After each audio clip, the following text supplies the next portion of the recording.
Hello. हाँ तो दोस्तों, मैं शुभम कुमार मिश्रा आप सबों के बीच एक सबसे इम्पोर्टेंट टॉपिक जो क्लास 10th के लिए सबसे इम्पोर्टेंट टॉपिकों में एक माना जाता है, जिसका नाम है त्रिकोणोमेट्री। इस चैप्टर से आप लोग बता दें कि इस चैप्टर से 20 नंबर के क्वेश्चन पूछे जाते हैं और आप लोग जानते ही हैं 20 नंबर कितने इम्पोर्टेंट होते हैं। तो ये छोटा सा टॉपिक है और इस छोटा सा तो नहीं बोल सकते हैं, लेकिन इस पूरे बुक का सबसे छोटा सा टॉपिक है और सबसे ज़्यादा नंबर का पूछे जाने वाला टॉपिक है, जो इतना ज़्यादा कम होते हुए भी और इतने ज़्यादा नंबर का पूछा जाता हो। तो सबसे पहले ये सबसे इम्पोर्टेंट भी है। तो आइए हम लोग आज देखते हैं ट्रिगोनोमेट्री होता क्या है और ट्रिगोनोमेट्री के क्वेश्चन को हम लोग कैसे आसानी से सॉल्व करेंगे। तो हम लोग आइए आज शुरू करते हैं ट्रिगोनोमेट्री। तो सबसे पहले हम लोग देखते हैं ट्रिगोनोमेट्री। ट्रिगोनोमेट्री शब्द होता क्या है। तो ट्रिगोनोमेट्री जो शब्द बना है 3 शब्दों से मिलकर बना है। पहला जो शब्द है वो है ट्री, उसके बाद गोनिया, ये क्या है यहाँ पे गोनिया, गोनिया, और यहाँ पे है मेट्री, मेट्री से किस शब्द से बना है मेट्रॉन शब्द से। तो ये हमारा, और ट्री मतलब होता है 3, क्या होता है 3। गोनिया, गोनिया मतलब क्या होता है कोण, गोनिया मतलब कोण, और मेट्रॉन मतलब मापना। अर्थात 3 कोणों को मापने की विधि को ही क्या कहते हैं ट्रिगोनोमेट्री, और इसका हिंदी जो नाम होता है इसका नाम है त्रिकोणमिति। आइए त्रिकोणमिति से भी हम लोग देख लेते हैं त्रिकोणमिति।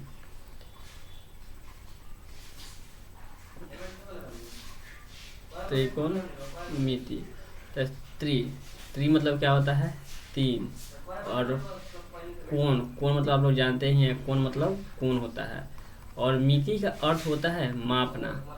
क्या अर्थ होता है मापना। अर्थात 3 कोणों को मापने की विधि को दोनों हिंदी और इंग्लिश दोनों तरीके से हम लोग देख लिए। त्रिकोणमिति, त्रि मतलब 3, कोण मतलब कोण, मिति मतलब मापना, और ट्रिगोनोमेट्री, ट्री मतलब 3, गोनो, गोनो के शब्द से बना है गोनिया शब्द से, जिसका हिंदी अर्थ क्या होता है कोण, और मेट्री, मेट्री का की शब्द से बना है मेट्री शब्द, मेट्रॉन शब्द से बना है, जिसका अर्थ होता है मापना। 3 कोणों को मापने की विधि को क्या कहते हैं ट्रिगोनोमेट्री। सबसे पहले आप लोग बता दें ट्रिगोनोमेट्री आखिर हम लोग पढ़ते क्यों हैं। ठीक है, ट्रिगोनोमेट्री की हमें आवश्यकता क्यों पड़ी। तो यहाँ पर हम देखते हैं ट्रिगोनोमेट्री हम लोग इसलिए पढ़ते हैं, जैसे हम लोग मान लेते हैं कि बड़े बड़े समुद्रों में जहाँ हम लोग जिस तरफ देखें उस तरफ सिर्फ पानी ही पानी दिखाई देती हो, तो हमको अगर उस समुद्र में कोई पुल बनाना हो या फिर कोई बड़े बड़े मीनारे बनानी हो, जैसे प्रशांत महासागर के किनारे बहुत बड़ी बड़ी वहाँ पे स्तूप टाइप का बना होता है, इसलिए कि वो उस रास्ते से जाने में जितनी भी समुद्री जहाज़ें हैं वो उससे पता लगा सके कि हाँ यहाँ पे प्रशांत महासागर आ गया है। तो समुद्र में जितनी भी बड़ी बड़ी समुद्र हैं, बड़े बड़े महासागर हैं, तो उसमें मीनार बनाने के लिए, ताकि स्तूप बनाने के लिए, ताकि वहाँ से हम लोग पता कर सके कि जहाज़ों को हम लोग निगरानी कर सकें, या फिर धरती से सूर्य की दूरी निकालने के लिए हम लोग फीता लेकर तो सूर्य तक तो जा नहीं सकते हैं। तो इसके लिए हम लोग ट्रिगोनोमेट्री का प्रयोग करते हैं, और ट्रिगोनोमेट्री के प्रयोग के द्वारा हम लोग धरती से सूर्य के बीच की दूरी निकालते हैं, या फिर धरती से चंद्रमा के बीच की दूरी निकालते हैं, मंगल ग्रह की दूरी निकालते हैं। तो इस सब निकालने के लिए हम किसका प्रयोग करते हैं ट्रिगोनोमेट्री का। या फिर हिमालय पर्वत को पहले के ज़माने में चढ़ाई कोई जब नहीं कर पाया था, तो उसमें उसकी ऊंचाई हम लोग इसी विधि से ज्ञात करते थे त्रिकोणमिति से। त्रिकोणमिति का उपयोग बहुत सारे क्षेत्रों में किया जाता है। सबसे ज़्यादा इसका उपयोग तो सिविल लाइन में कहते हैं कि जो घर और रोड बनता है उसमें इसका उपयोग सबसे ज़्यादा होता है। ठीक है, तो आइए हम लोग देखते हैं कि त्रिकोणमिति में आगे हम लोग पढ़ते हैं। तो त्रिकोणमिति हम लोग पढ़ने का पहले एक सबसे इम्पोर्टेंट होता है जिसका नाम है पाइथागोरस प्रमेय। क्या नाम है पाइथागोरस प्रमेय, जिसका क्या नाम है पाइथागोरस प्रमेय। अब पाइथागोरस प्रमेय होता क्या है। पाइथागोरस प्रमेय आप लोगों को क्लास 10 में पूछना है, और ये क्लास 10 के लिए सबसे इम्पोर्टेंट है, और क्लास 10 में ये हर बार पूछता है। पाइथागोरस प्रमेय, पाइथागोरस विलोम, इस सबसे ज़्यादा पूछे जाने वाला क्वेश्चन। तो पाइथागोरस प्रमेय होता क्या है? पाइथागोरस प्रमेय होता है कि इसमें सबसे बड़ी भुजा का वर्ग, तो पाइथागोरस प्रमेय क्या कहता है? सबसे बड़ी भुजा का वर्ग अन्य दो भुजाओं के वर्गों के योग के बराबर होता है। क्या होता है? सबसे बड़ी भुजा का वर्ग अन्य दो भुजाओं के वर्गों के योग के बराबर होता है, जिसको क्या बोलते हैं? पाइथागोरस प्रमेय। तो जब हम लोग क्या लेते हैं, एक त्रिभुज हम लोग लेते हैं, क्या लेते हैं? एक छोटा सा हम लोग त्रिभुज लेते हैं,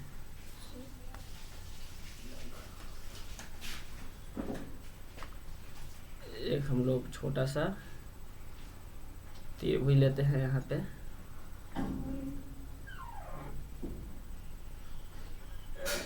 एक हम लोग छोटा सा यहाँ पे त्रिभुज, फिगर उतना अच्छा से नहीं बन पा रहा है इस कारण से कि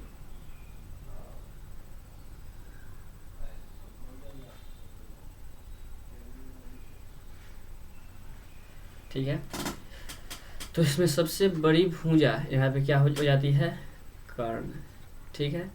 अगर हम थीटा, अगर यहाँ पे इसको मानते हैं, क्या मानते हैं? थीटा। तो थीटा के सामने वाली भुजा क्या होती है? लंब होती है। क्या होती है? लंब। तो ये वाली भुजा क्या हो जाएगी? हमारी लंब हो जाएगी। ठीक है। ये जिस पे टिकी हुई है उसका नाम क्या है? आधार। क्या नाम है? आधार। और हम सपोज दैट कि अगर हम लोग इसको ऐसे,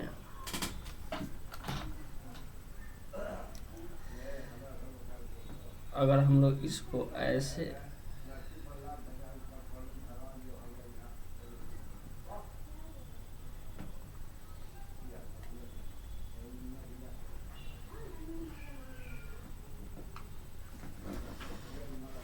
अगर इसको हम लोग ऐसे देखते हैं,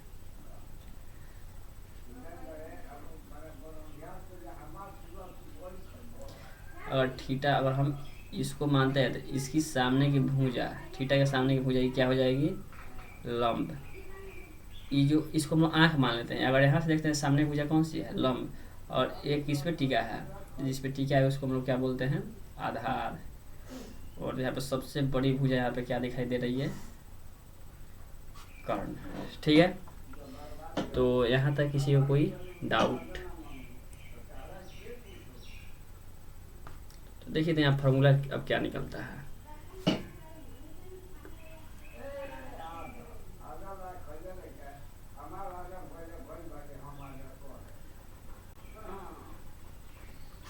कर्ण के स्क्वायर बराबर होता है लंब का स्क्वायर प्लस आधार का स्क्वायर।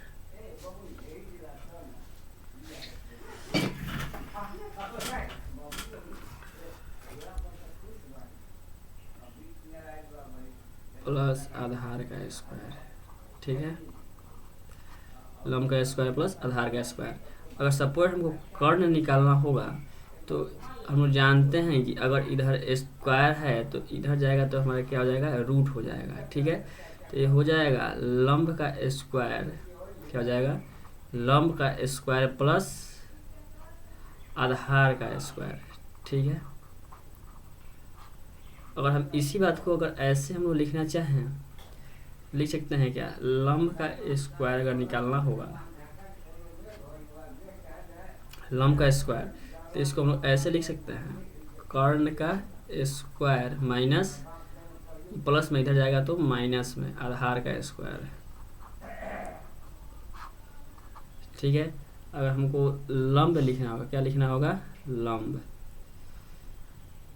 यहाँ पे लंब, तो लंब पे जो स्क्वायर है इधर आएगा तो रूट अंडर हो जाएगा, रूट अंडर कर्ण का स्क्वायर माइनस आधार का स्क्वायर।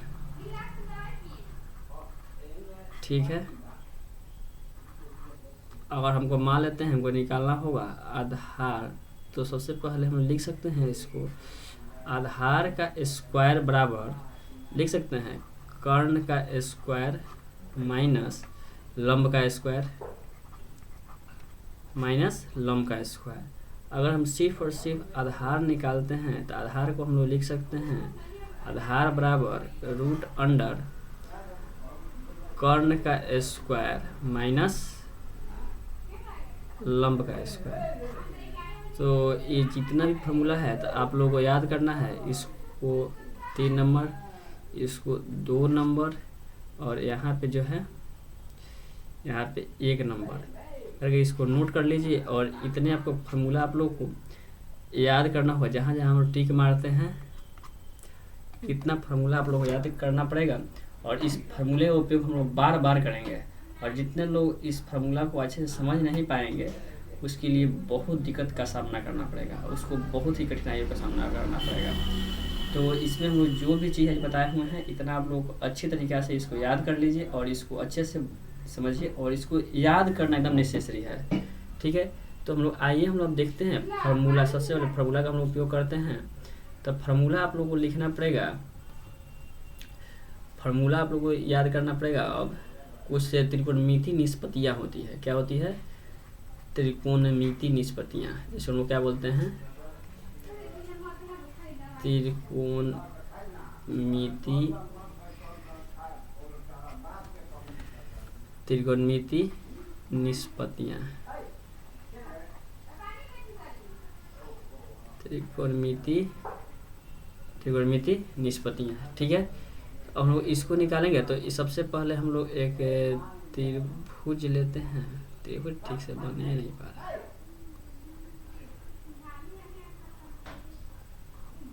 ठीक है, एक त्रिभुज लेते हैं। त्रिभुज लेते हैं तो इसमें थीटा को यहाँ मानते हैं, तो इसके सामने की भुजा क्या है? तो ये हो जाएगी लंब, और ये जिस पर टिकी है उसको क्या बोल दे सकते हैं? आधार, और सबसे बड़ी भुजा कर्ण।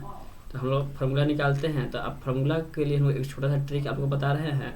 इसका होता है लाल और बटा में कक्का। क्या होता है? लाल बटा कक्का। तो इसको अगले स्लाइड में देखते हैं। फार्मूला यहाँ पर लिखते हैं लाल और बटा में कक्का। ठीक है, सबसे पहले हम निकालेंगे साइन थीटा। क्या लिखेंगे? Sine theta. हम बोलते हैं ना कि sine cos tan, sine cos tan, sine theta cos theta. और हम लोग विस्तार से तो इसको फार्मूला को हम ड्राइव नहीं कर सकते हैं, क्योंकि बहुत सारे बच्चे कमज़ोर बच्चे भी होते हैं। इसका ध्यान में रखते हुए हम लोग सिर्फ इतना ही पढ़ेंगे जो बोर्ड के लिए सबसे इम्पोर्टेंट हो। ठीक है, तो हम लोग देखते हैं कि सबसे पहले इसको हम साइन थीटा मान लेते हैं। तो एल से क्या हो जाएगा? लंब, और के से क्या हो जाएगा? कर्ण। तो ये हो जाएगा लंब बटा में लंब, और नीचे क्या हो जाएगा? कर्ण। ठीक है, और हम लोग जैसे ही कॉस थीटा में आते हैं तो कॉस थीटा में ये हो जाएगा ए से आधार। क्या हो जाएगा? आधार, आधार, और नीचे क्या हो जाएगा? कर्ण, आधार बटा कर्ण। जैसे ही टेन थीटा में आता है तो एल से क्या हो जाएगा? लंब, और ए से क्या हो जाएगा? आधार, लंब और बटा में आधार। ठीक है, अब साइन का उल्टा होता है कोसेक थीटा। क्या होता है? Cosec theta. तो ये हो जाएगा कर्ण ऊपर हो जाएगा और लंब नीचे हो जाएगा, तो कर्ण बटा लंब। और सेक के उल्टा होता है जिसको बोलते हैं सेक थीटा। तो कर्ण ऊपर हो जाएगा और आधार नीचे हो जाएगा। ठीक है, अब टैन का उल्टा होता है कॉट थीटा। तो कॉट थीटा में आधार ऊपर चला जाएगा और लंब नीचे हो जाएगा। ठीक है, तो ये फार्मूला आप लोग इतना तो आप लोग कर ही सकते हैं। तो क्वेश्चन को आप लोग इतना ज़रूर बनाइए। ठीक है, आइए हम कुछ क्वेश्चन लेते हैं जो एक्सरसाइज 8.1 के लिए आप लोग के लिए रामबाण सिद्ध होगा। ठीक है,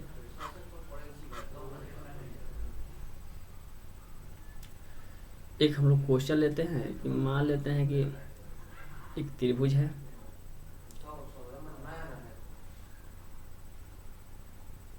एक इसको मान लीजिए थीटा आपके पास। ठीक है, और ये आपको दिया है यहाँ पे 4, 3 और ये वाला क्या हो गया 5। तो आपको ऐसे फोटो बना कर दे देगा और कहेगा कि सभी त्रिकोणमिति निष्पत्तियों का मान ज्ञात करें। सभी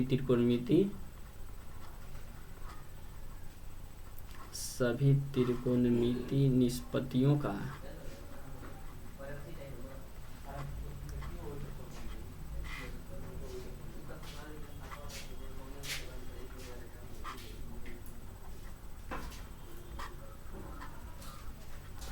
मान ज्ञात करें।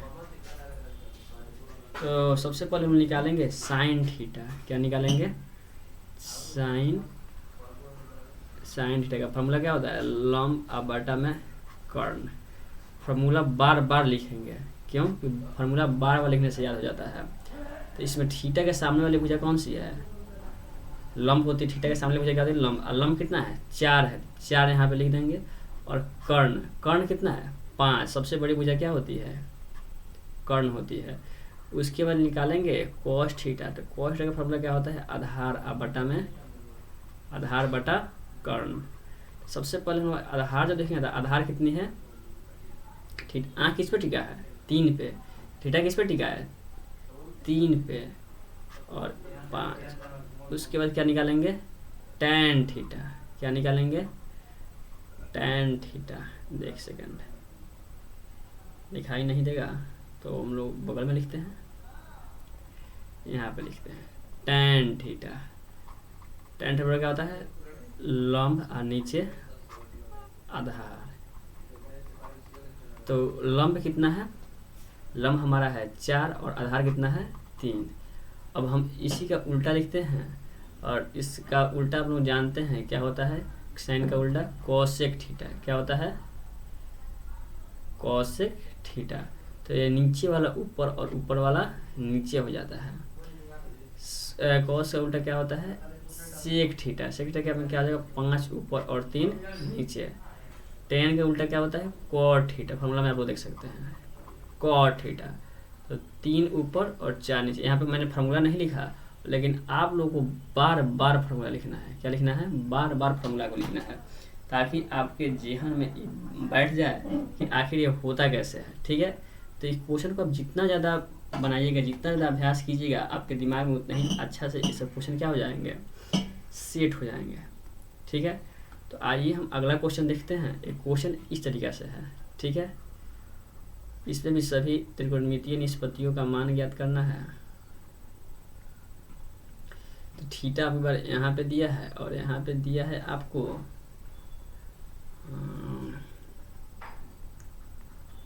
यहाँ पे आपको दिया है 12, यहाँ पे दिया है 5, और यहाँ पे क्या दिया है?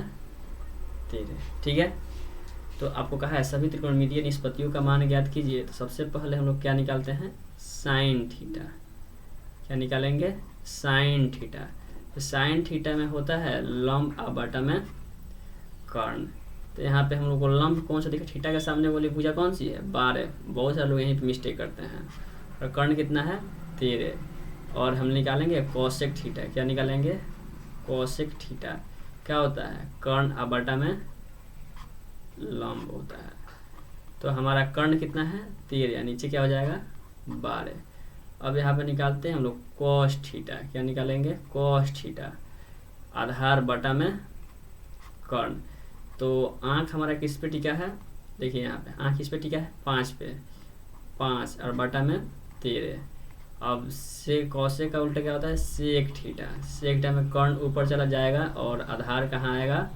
नीचे। और हमारा कर्ण कितना है? 13 और आधार कितना है? 5। ठीक है? और यहाँ पे हम लोग अब आगे देखते हैं। यहाँ पे है tan थीटा। क्या है? tan theta. लंब बटा में आधार। लंब बटा आधार। और लंब कितना है? 12 और आधार कितना है? 5। और tan के उल्टे क्या होता है? cot theta. cot थीटा में क्या होता है? आधार ऊपर और लंब नीचे, यानी 5/12। तो इस तरीके से हम लोग क्वेश्चन को एराइव कर सकते हैं। क्वेश्चन लिख लेते हैं। सभी त्रिकोणमितीय निष्पत्तियों का मान ज्ञात करें। सभी त्रिकोणमितीय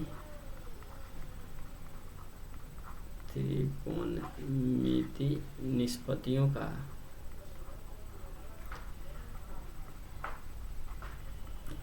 निष्पत्तियों का मान ज्ञात करें।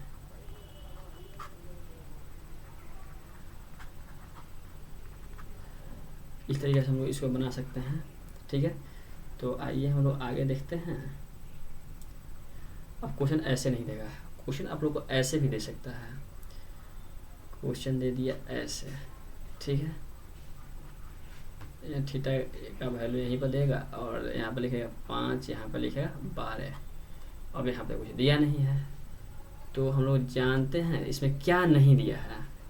लंब दे दिया है, आधार दे, क्या नहीं दिया है, कर्ण। तो कर्ण का फॉर्मूला हम लोग को ऑलरेडी पहले से पता है। कर्ण बराबर रूट अंडर लंब का स्क्वायर प्लस आधार का स्क्वायर, लंब का स्क्वायर प्लस आधार का स्क्वायर। यहाँ पे हम लोग का लंब कितना है, 5 का स्क्वायर, आधार कितना है 12 का स्क्वायर। तो 5 का स्क्वायर, जब हम 5 के स्क्वायर कहते हैं तो 5 के स्क्वायर कहने का अर्थ होता है 5 गुने 5, 50 25। हम 12 का जब स्क्वायर बोलते हैं तो अर्थ क्या निकलता है 12 गुने 12, तो क्या हो जाएगा 144। तो 5 का स्क्वायर क्या हो जाएगा 25 और 12 का स्क्वायर 144। तो दोनों जब हम ऐड करेंगे तो हमारा हो जाएगा 169, यानी 169। और 169 किसका होता है, 13 का होता है। किसका होता है, 13 का होता है। और हम यहाँ पे क्या लिख देंगे 13, यहाँ पे हम लोग क्या लिख देंगे 13, ठीक है। और 13 रख के हम लोग जो वैल्यू निकालने के लिए कहेगा उसको हम आसानी से क्या कर सकते हैं, निकाल सकते हैं, ठीक है। तो यहाँ तक किसी भाइयों को यहाँ तक कोई दिक्कत, हमको तो नहीं लगता है यहाँ तक किसी को कोई डाउट होगा। और इस क्वेश्चन को क्विकली बनाने के लिए और फास्ट से फास्ट बनाने के लिए आप लोग को 20 तक स्क्वायर याद होना क्या है, अति आवश्यक है। क्या क्या जरूरी है, 20 तक, कहाँ तक 20 तक स्क्वायर याद होना बहुत नेसेसरी है। तो आप लोग का हर का होमवर्क रहेगा 20 तक वर्ग लिखकर, 20 तक वर्ग लिखकर याद करें। 20 तक वर्ग लिखकर क्या करना है, याद करना है। तो सबसे पहले हम लोग 1 का वर्ग निकालते हैं। कैसे निकालते हैं 1 का वर्ग, तो 1 गुने 1 लिखेंगे। तो 1 गुने 1 क्या होता है 1, लिखेंगे 2 का स्क्वायर, 2 का स्क्वायर लिखते हैं तो क्या होता है 2 गुने 2, 2 दूनी 4। देखिए बहुत सारे महानुभाव लोग कहते हैं कि 4 ऐसे नहीं 4 ऐसे लिखिए, बहुत सारे लोग कहते हैं ऐसे नहीं ऐसे लिखिए। भाई देखिए इसमें दोनों में कोई अंतर नहीं है। देखिए आप फॉन्ट कंप्यूटर में जाइए और फॉन्ट चेंज कीजिए, और फॉन्ट चेंज करके इस बात को देखिए। बहुत सारे लोग मतलब क्या नाम है ऐसे रखते हैं कि अनपढ़ गंवार है, अनपढ़ गंवार की तरह बात करते हैं। तो मतलब क्या नाम है, खुद मेरा माथा सनक जाता है कि किसी को कुछ आता होता है नहीं है, चल देते हैं भैया मतलब की बात करने के लिए। बताइए इस 4 और इस 4 में क्या अंतर है। बहुत सारे लोग 7 लिखते हैं, तो बहुत सारे लोग 7 ऐसे लिखते हैं और बहुत सारे लोग 7 ऐसे लिखते हैं। अब ये बताइए इन दोनों को दोनों करेक्ट है, इसलिए कि आप फॉन्ट चेंज कीजिए। और फॉन्ट चेंज करके आप देखिए, लिखावट तो सिर्फ और सिर्फ एक मीडियम है, अपने भाषाओं को प्रस्तुत करने की एक विधि है। और बहुत सारे लोग मतलब क्या नाम है ये सब छोटी छोटी बातों पर ध्यान देते हैं, ठीक है। तो आपको जो अच्छा लगे, जिस तरीका से मन करे उस तरीका से आप लोग लिख सकते हैं, ठीक है। तो इसमें तरफ से मेरे तरफ से कोई दबाव नहीं है। तो आइए हम लोग आगे देखते हैं। अब देखिए जैसे 3 का स्क्वायर हम लिखते हैं, 3 का स्क्वायर क्या होगा 3 गुने 3, 3 तरीका क्या हो जाएगा 9। वैसे ही जब हम लिखेंगे 4 का स्क्वायर, 4 का स्क्वायर क्या हो जाएगा 4 गुने 4 क्या हो जाएगा 16, ठीक है। तो इसी तरह आप लोगों को कहाँ तक लिखना है 20 तक, कहाँ तक लिखना है 20 तक। और 20 तक लिख के आप लोगों को क्या करना है याद करना है, ठीक है ना, लिख कर याद करें। और आप लोग जितना अधिक से अधिक हो सके इस चैनल को सब्सक्राइब करें और ज़्यादा से ज़्यादा इस चैनल को आपको शेयर करें, ताकि बहुत सारे आप जैसे हमारे प्रिय दोस्त प्यारे भाई इसमें क्या हो सकें, जुड़ सकें और हम लोग का परिवार बढ़ सके। और आप इस चैनल जितना ज़्यादा ग्रो करेगा हम लोग को पढ़ाने में भी उतना ही ज़्यादा आनंद आएगा। और हम लोग आप लोगों को ध्यान में रखते हुए, बोर्ड एग्जाम को ध्यान में रखते हुए, बताइए इतना ज़्यादा लॉकडाउन लगा हुआ है, कोई घर से बाहर निकल नहीं सकता है। और आपको आपके घर पे बैठे बैठे आप लोगों को सब प्रोवाइड कराया जा रहा है। हम लोग यहाँ पे मेहनत कर रहे हैं और आप वीडियो शेयर नहीं हो पाएगा तो फिर हम लोग का मन कैसे लगेगा। बस ज़्यादा से ज़्यादा शेयर कीजिए और ज़्यादा से ज़्यादा सब्सक्राइब कीजिए ताकि हम लोग भी इसी तरह मोटिवेटेड होकर के वीडियो बनाते रहें। तो आइए हम लोग अब नेक्स्ट वीडियो हम लोग देखेंगे और जिसका नाम होगा एक्सरसाइज 8.1।